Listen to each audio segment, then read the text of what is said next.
তো সেখানে যাওয়ার সময় হুট করে দেখলাম একটা এনিমি, কিন্তু এনিমিটাকে আমার এম বসতেছে না। তারপরে ওর সাথে রাশ দেওয়ার জন্য সামনে গেলাম, সামনে গিয়ে এনিমিকে ফাইট নিলাম। তো এনিমিকে ডাউন করলাম, ডাউন করার পরে দেখলাম উপর থেকে আরেকটা এনিমি আসতেছে। তো ওকে আমি ড্যামেজ দেওয়ার পরে যখন ওকে রাশ দিতে যাচ্ছিলাম, তখন দেখলাম এনিমিটা আমার সাথে টিম আপ করতে চাইতেছে।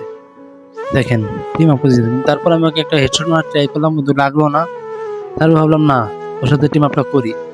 অবশেষে এনিমিটা আমার সাথে টিম আপ করলো, আমিও ওর সাথে টিম আপ করলাম। তো এখানে অনেকক্ষণ আবার সময় কাটালাম। তো ওকে আমি মেড কিট দিলাম, তো মেড কিটটা নিল না। তো ও উল্টো আমাকে সুপার মেড দিল, তো আমার কাছে সুপার মেড ছিল না, এই জন্য আমি সুপার মেড কিটটা নিয়ে নিবো।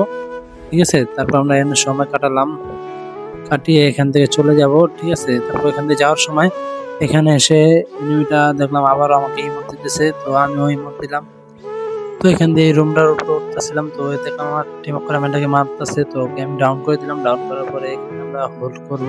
তো এখানে হোল্ড করার সময় দেখলাম একটা এনিমি আমাদেরকে ড্যামেজ দিতে যাওয়ার চেষ্টা করতেছে। তো আমার টিম অফ করামেন্টাকে মেরে দিল, ওকে আমি এডব্লিউ দিয়ে মেরে দিলাম।